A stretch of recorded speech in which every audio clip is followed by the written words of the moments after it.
Hello, my brothers and sisters on the Dragon's Path. My name is Tim Heijen, and I believe in dragons.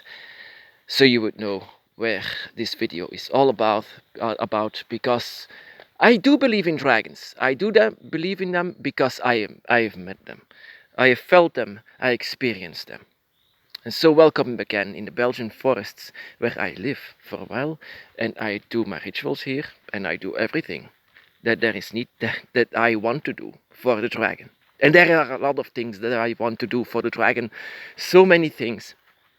I kneel down for them, I do rituals for them. And every ritual that I do, and that is something that you have to remember, every ritual that you do for the dragon has to be sincere and last minute. Everything that you show to the dragon has to come from you and you alone. And it's difficult to find books about this because the books, you might find some books that are explained in general, but not specifically. And that is what you actually need on the Dragon's Path. Oh, sorry.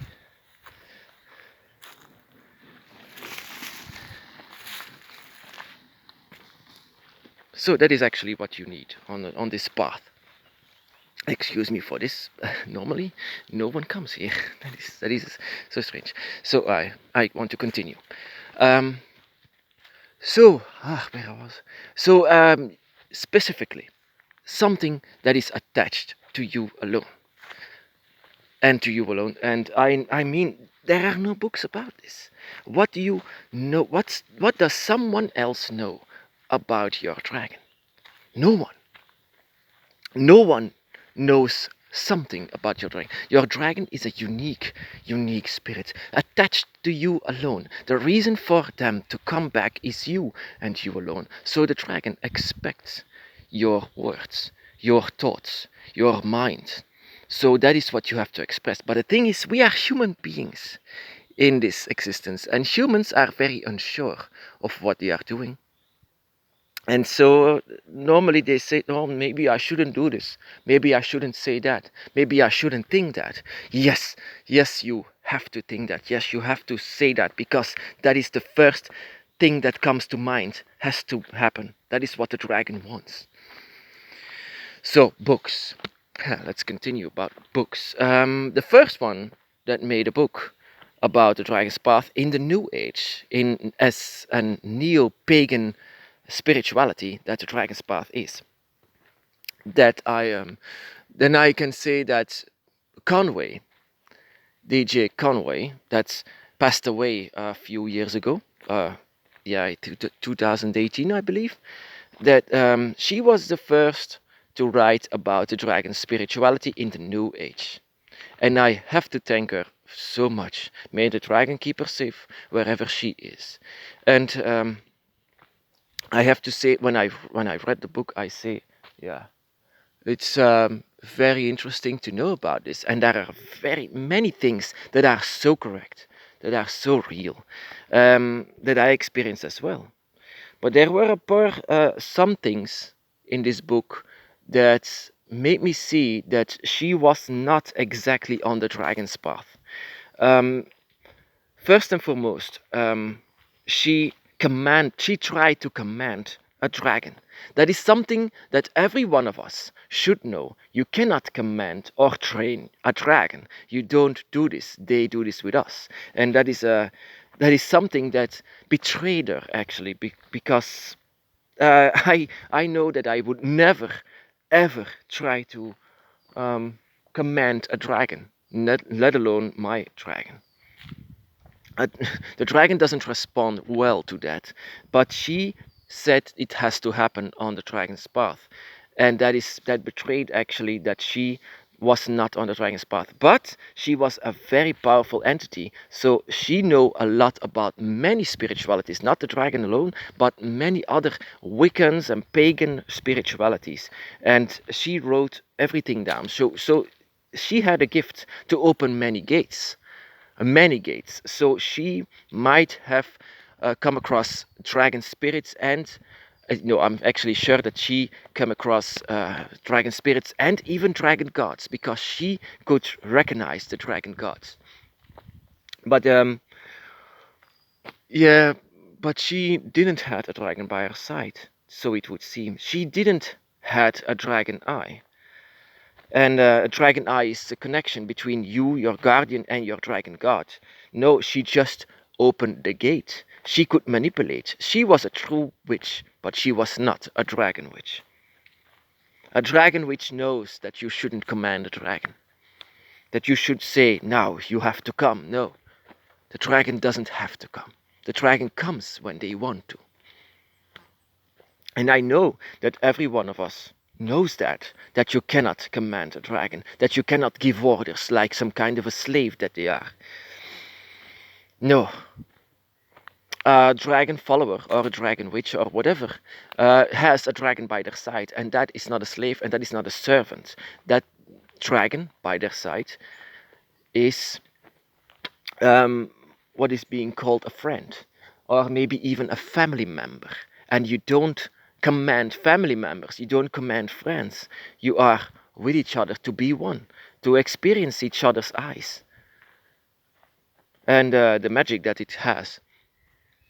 So the Conway, I'm very, very grateful that she made books like this. She made Draconic Wicca on the map. She made it known in 1994, I believe. She let it know that there is a spirituality that believes in dragons and that experiences dragons. She knows it because she opened gates, and she opened the dragon's gate, and that is why she knew it. And actually, she was not allowed to open the dragon's gate because I'm very sure actually that Leviathan would stop her, but she was too powerful, it seems. She was too powerful in her soul, in her mind, and so she opened a lot of gates, not only the dragons. So yeah, a lot of noises in this forest today. A lot of dragons. She have seen a lot of dragons. I'm sure of it, and I know that she might have even friends on the other side, like the song says, and not only dragons but also other spirits, and they must have explained a lot for her. So I don't believe that she was a dragon witch, but she was then again a powerful witch, and she knew a lot about. She had a lot of experience. D.j Conway. I, even though she has passed away, I still say thank you very much to explain a bit about my path, because this has opened many gates for other people, many gates for other brothers and sisters. My gate didn't open because of her book. My gate opened because it came by itself. The dragon opened the gate itself, and so he was very, very powerful at the moment, and he did it for me. Um, but yeah, yeah, what do I want to say? um, the dragon's path is actually meant for only the dragon followers and those who have a dragon eye. And actually, what happened to her is very unique. That is one out of the million and billions of people that happens, and she happened to be a writer of books. I made the books myself, but it was my interpretation of what my spiritual path is. But hers was more in general. You see, it was more in general explained, and that is what made it very popular among those who are searching for the dragon. Actually, you just have to read the book, and I believe that there are a lot of people that opened the gate for the dragon. But like I said, only dragons can come through the dragon gate. Why did she? Like I said, she was like a key that where you can open every gate with, every door. Every door, like in Dutch they call it a loper, but I don't know how they call it in English. But it's a key. It's a key that opens every door, and I believe that she was one of those. And so she experienced the dragon's path, but she was not on the dragon's path. Some people can do that. And actually, I don't like that for myself. For there are people that seem to enter my dragon's eye, and those people can do that without permission. Those are very powerful people and a very powerful spirit that can enter your dragon circle. Interdimensional souls. Oh my goodness. She was indeed very powerful, and she um, even if she wasn't on the dragon's path, she was on a path that was multiple paths. She experienced so much more than me actually. Even though I'm following the dragon's path, and it has a lot of chapters, a lot of I was confused. I had to learn from like a baby has to learn from the parents, and I came a long way. But if you can open so many gates like she did, that must have been confusing because if you experience the dragon, I can imagine that the dragon didn't like that, and so she experienced actually the dragon and what kind of emotions that they have, and that is very powerful emotions. Oh. So yeah, well, there's a pond. So my brothers and sisters, be blessed.